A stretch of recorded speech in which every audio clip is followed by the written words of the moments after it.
Impact. Real human interest stories ranging from the ordinary to the truly extraordinary.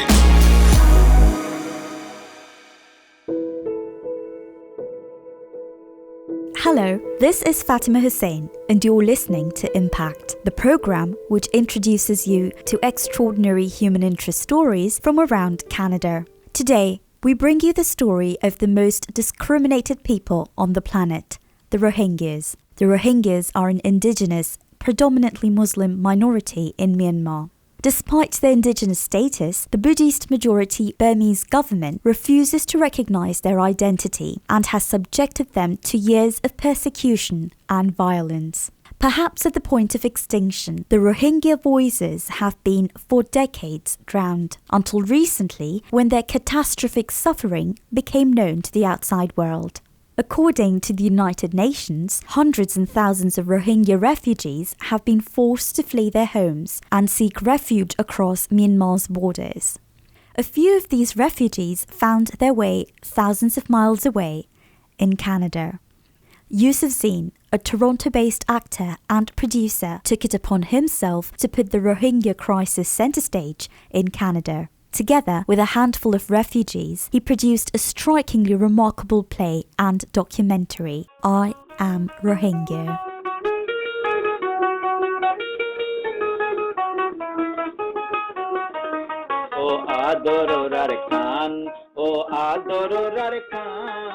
It started in the summer of 2016. I was working for a social service organization just as a summer internship in between my undergrad and my master's. And one of the projects they gave me was to do some sort of project for the Rohingya youth. Just as a background, there's just over 300 families, Rohingya families in Canada that were brought here between 2008 and 2010, many of which are in Kitchener-Waterloo. And this organization wanted me to do a series of workshops for these refugee youth, things that you would think that refugees might need when they come to Canada, like anger management workshops or drug abuse or, how to get a job, things like that.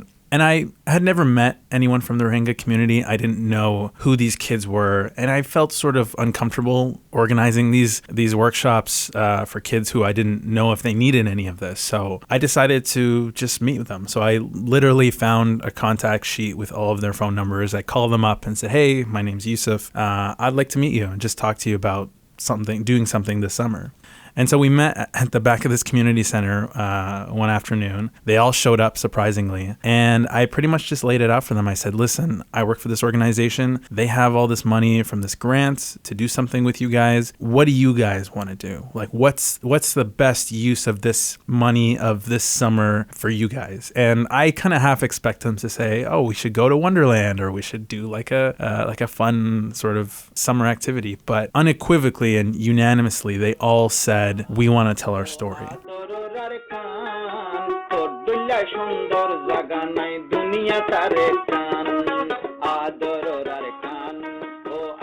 The vibe I got from them was that they were frustrated that nobody knew who they were. Since they landed in Canada, they have been standing on city streets and city centers protesting and holding up signs and chanting for years, only to fall on deaf ears. And they were just frustrated, and they wanted to do something to help their people, to honor their parents, and to raise awareness in their community. And so Ahmed, who is the eldest member of the play, suggested, what if we do a play?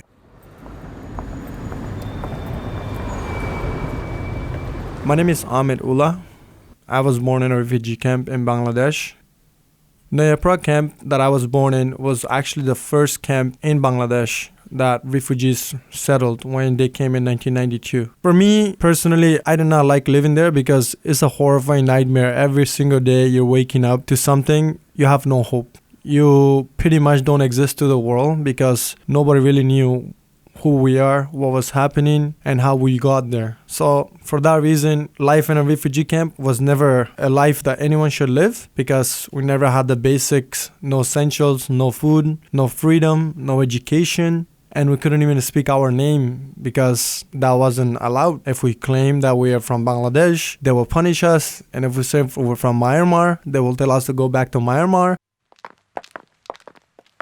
Sometimes people go outside the camps to see if they could find a job or go fishing outside the camps. Then you'll see Bengalis coming in and robbing you, grabbing your money, beating you up, and you're pretty much treated worse than an animal. Here in Canada, when you look at animals, there's something you love and admire and adore. But there, it's not like that. Rohingyas are people who are unwanted around the world.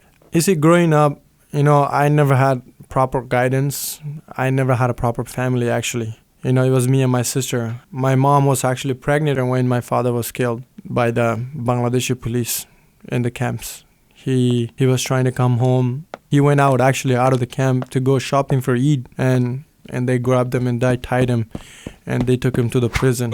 They beat him so badly that he couldn't urinate anymore. And when we finally proven his innocence, he was not in a condition that he could survive in, so he just died there. And after my father's murder, my mom had mental trauma, which led us to being homeless, pretty much.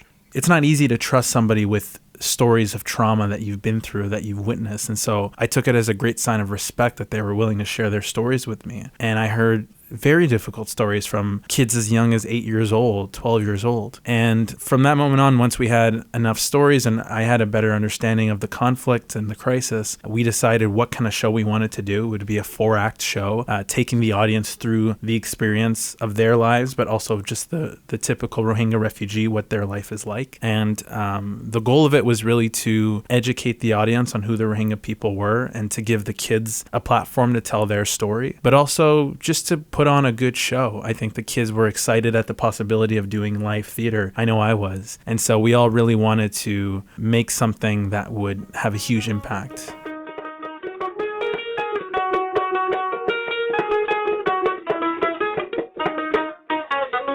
My name is Faisal Mohammad.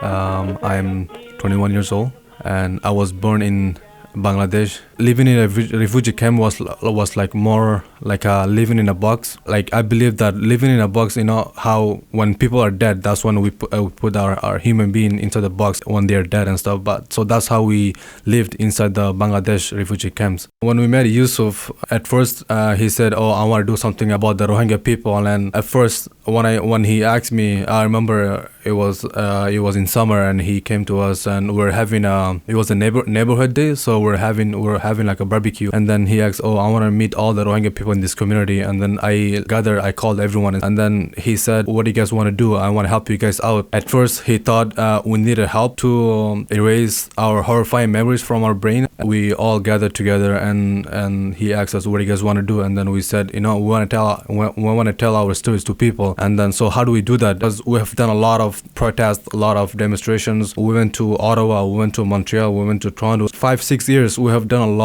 lot of protests, but our stories have not moved on. And then we told him, we want to tell who we are, especially because when you go to school and if you tell them, "Oh, where are you from?" and people don't know, when you say I'm Rohingya, people don't know who Rohingyas are. They say, "Oh, is that a food or is that a place?" Please don't kill me. Please don't kill me, please. Please don't kill me. Please don't kill me. I want you guys to tell her to shut up, stop kicking.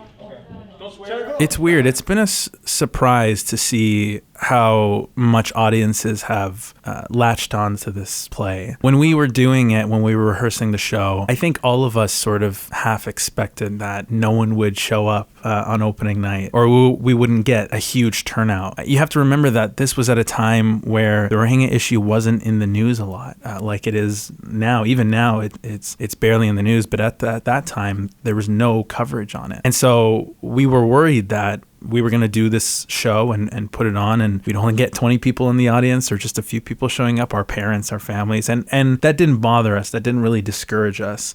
We just knew it was a story worth telling. And so when we started putting tickets up on sale and the show started to approach for opening night, about a few days before opening night, we learned that the show sold out. And that theater that we performed in held 500 people. And so the idea that 500 people were going to come and watch these kids and listen to their story and and spend the evening with them was, for me, amazing news. But for the kids, I think it was very overwhelming. They had been fighting for this for so long, and their parents had been fighting for this. And in one night, they were going to finally do what they wanted. They were going to finally stand in front of an audience full of people and tell them their story. And that was such a huge win for them when we had our opening night show. They got a standing ovation and just so many questions and people coming up to them and hugging them and thanking them for telling their story. And since then, it's nothing but success for the play. The play went on to win multiple awards. You know, we get invitations almost every day to screen the film in different parts of the world, places that we never thought that we would be able to take the film, or people that we thought would never be interested in knowing about the Rohingya crisis. So it's been just a huge surprise for all of us, but I think consistently gives us hope that people are not forgetting about the crisis. And even though it's not really in the news cycle as much these days, people still want to screen the film, which we take as a sign of hope. Oh,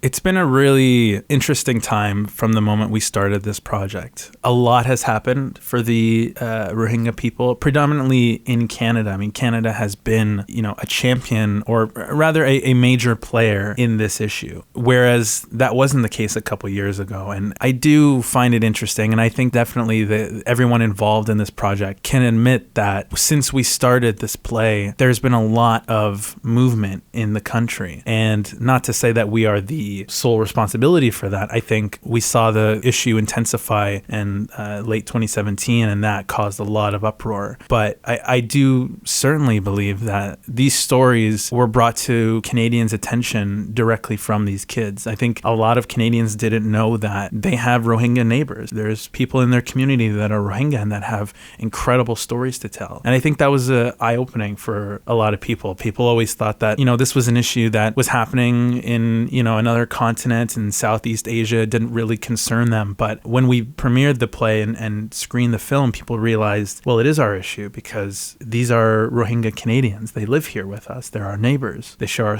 our schools and our work. And we have a duty, we have a responsibility now to care because they're here and they're fighting for it. And it's an injustice that our fellow neighbor is going through. And so I do certainly believe that this project and these kids and the film has contributed significantly to some of the decisions that have been made, such as Canadian government labeling the crisis a genocide, finally, Aung San Suu Kyi having her honorary citizenship revoked. All of these things are a culmination of the hard work of so many people, including the Rohingya community, who've been advocating tirelessly for years. But sometimes it takes something to hit you emotionally before you feel like you want to do something. And I think play in the film does that. It takes all of the horror of looking at this crisis and touches your heart in a different way. It was an uphill battle to make this film. There was many moments where we thought it wasn't going to get made, from the financing to just the support from our community or support in general to make it. It was very much an uphill battle for 3 years. Financing it was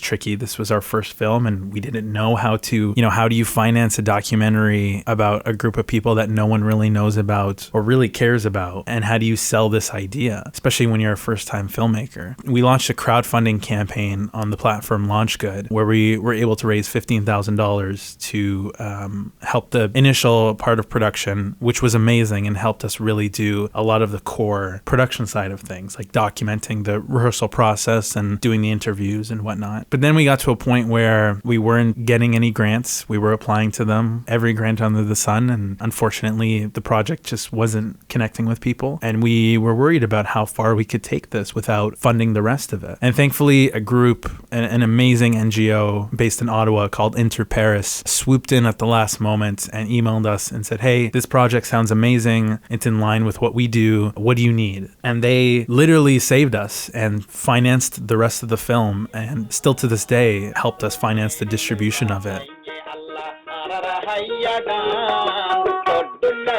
I want to say one thing for me and for my people. We want to go back to our own homeland with our full rights and live there. And when our parents told us, how their life used to be when they were kids, they were very wealthy people, just very happy. And right now they wish us to go to Burma so that we can live their past life, how they used to live. Sometime I wanna go back there and live and see the life how they used to live, not just for me, but also for my people as well. We've been making this film for 3 years now, just over 3 years. And again, when we started making it, we really didn't expect anyone to be interested in watching it. So to see now all the places that it's going around the world, we thought just the fact that it's screening in Canada is a huge win. It's screening in different cities around Canada and different provinces. We thought that's great. If Canadians get to see this film, it's a Canadian film, our goal is done. But I sort of had this dream internally when I was making the film that I just want to get this film on every continent. I just want it to be screened somewhere in every continent of the world, just to say that all these stories literally went around the world. But it was just a dream, something that I personally wanted to see happen. It wasn't an indicator of success or not. It was just something I think that would have been amazing. And it's so cool to see that we're on our way. We've been in North America. A couple months ago, we were the official selection of the UNHCR Refugee Film Festival in Japan. And now we have a distributor in Japan. And I get letters all the time from teachers in Japan who screened it for their students. And their students were so moved by it that they sent me a letter to just tell me how much the film impacted them. I literally have a folder of tons of letters from students and educators and all across Japan who have been moved by the film. And so just to see it reach other parts of the world, whether it be through universities or colleges or elementary schools or film festivals. In November, we actually screened the film at the Resistance International Film Festival in Iran, in Tehran, which was an incredible experience. We never thought it would reach a place like Iran or Tehran, which has its own history of political resistance and resilience. When I go back to those camps to visit, the stories I hear, they give me horrifying nightmares, because end of the day also feels like we're failing. We haven't been doing enough, and we're not doing enough we should be doing, because these people are still suffering. What I want from the international community,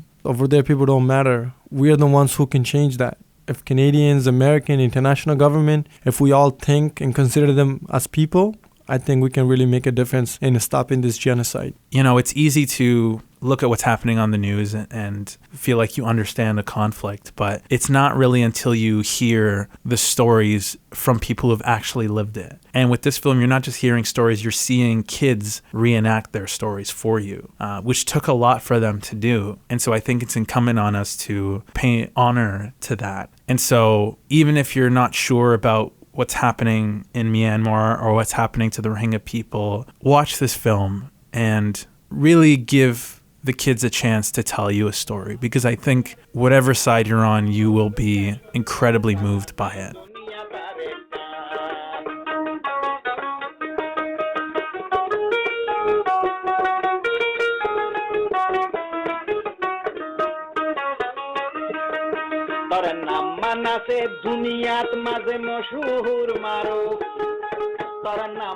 That was Yusuf Zine and some of the lead characters of the documentary titled I Am Rohingya. For more information on the feature, please visit I Am Rohingya. That's ROHINGYA film.com. And before we leave, we'd like to extend our thanks to Yusuf and his team and VX3 Exchange Incorporated.